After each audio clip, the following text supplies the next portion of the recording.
this has to be kind of special for you, being all you've been through to get to this point, from going on the Ultimate Fighter, back before, and then having the injury to finally getting this win in the UFC. What's the ride been like for you? Oh yeah, as we all know, I've had a lot of bumps in the road. Especially with season 19 of the Ultimate Fighter, and then got on season 23, made it to the semifinals.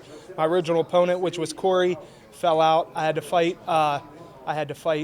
Khalil. My teammate took a loss there. Kind of another bump in the road. I was grateful I got an opportunity to fight tonight on the finale, and got to kind of redeem myself fighting Corey. And I was just proud to represent East Liverpool, Ohio, my hometown. Coach Joanna, Team Joanna, and we're just here and just grateful I got my hand raised. What was it like for you on the show when you actually had to go through that fight with Khalil, losing Corey as an opponent, and finally meeting up with Corey here? Yeah, you know what? A lot of it you don't see on the show. I think 3 days notice, 4 days notice when I found out that Corey was officially pulled out of the fight, and I had to fight one of the closest guys I was with in the house, which I'm still close with, Khalil. I'm wishing him the best tonight. So it was definitely a little tough mentally as far as that goes. Kind of having to switch of the opponent, short notice. But I tried to be professional. Went out, slugged it out. Kind of got away from my game plan. Didn't use my wrestling, and you seen what happened. It was an exciting fight, fan fight, and wouldn't change it for anything. How do you feel about that majority decision, though? Does that kind of sit well with you in your debut, or not really? No, I didn't quite understand the 28-28.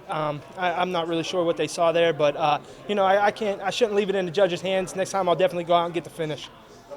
If you have to fight a friend again in the future, is there anything you would do differently? I know Khalil learned from his mistake of kind of holding back. What about you? Yeah, as far as the friend fighting a friend differently, I don't think it really. As far as a friendship goes, I think I would kind of stick to my game plan a little bit more. I kind of let emotions get involved. I tried one takedown, didn't get it, and I stood up with the mentality like, let's go, let's just slug it out. It's kind of like fighting your brother. You don't want to lose. And I got up on my feet and I just wanted to slug it out, and started landing my punches, and just got caught. It was one of them type of fights. We were both slugging it out, and that's kind of the fights I look to be in, and just didn't work out my way that time. Is this a win that much more special with it being on International Fight Week? Yes, of course. When I left Ultimate Fighter, I kept my fingers crossed. I was praying that I would get a call back to be a part of this week. Coach Joanna was an awesome coach to me, and to get to share a card with her is just a dream come true. And to be a part of this is just, it's mind-blowing. I'm just a kid from East Liverpool, Ohio, small town, and I picture walking to the UFC cage a million times and finally get to do it and live out my dream, and to get my hand raised, it's just that much better. I don't know if you saw, but your friend Adam Milstead actually tweeted out tonight sending his congratulations to you. Ohio guys really taking the UFC by storm these days. Stipe's the champion. How nice is it to represent Ohio and get the win here? Yeah, it was awesome, definitely. Like you said, Adam Milstead, Stipe, he was my last amateur fight. You see what he went on to do. Hopefully in the future, you got a heavyweight champ from Ohio and a light heavyweight champ from Ohio. Just keep grinding and keep focused, keep my eye on the prize, and I'm ready to get back in there whenever they call. Is that the dream scenario to fight on that Cleveland card if you can, and bumps and bruises or anything like that? Oh, I would love to. I'm healed up. I got a couple stitches in my head, but as far as that goes, give me a week. I'll be back into training, and if I could fight on UFC 203, I would love it. Cleveland, Ohio, that would be a dream come true also. Anyone you want to fight on that card, if you had the choice, you just got your first UFC win.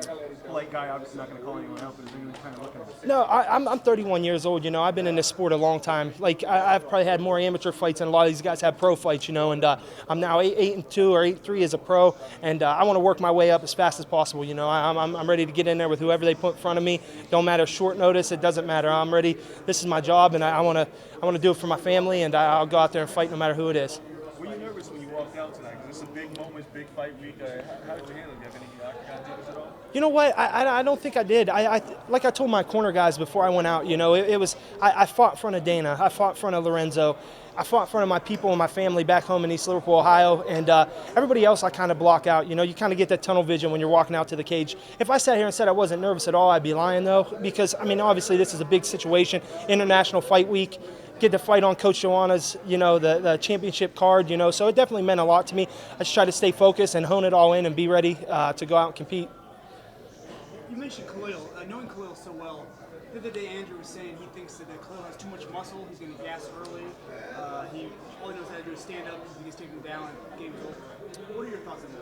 You know what? Khalil's a freak athlete. You know what I mean? This guy, he's trained with some of the best in the world. I know he calls Anderson like his brother. You know, he's been in there with Anderson Silva and them guys, and just training with him on the Ultimate Fighter. You know, he's tough to take down. I mean, honestly, if I felt like I got to take down, I know that he kind of lacks there, but I mean, he can get up. You know, and I feel like athletic-wise, and he's got the power and the striking ability to change a fight with just one shot. You know what I mean? And I don't feel like Andrew's got that. You know, Andrew might be able to grind it out, but at the same time, Khalil only needs one to end a fight. Congratulations. Good job. Thank you, guys. Thanks.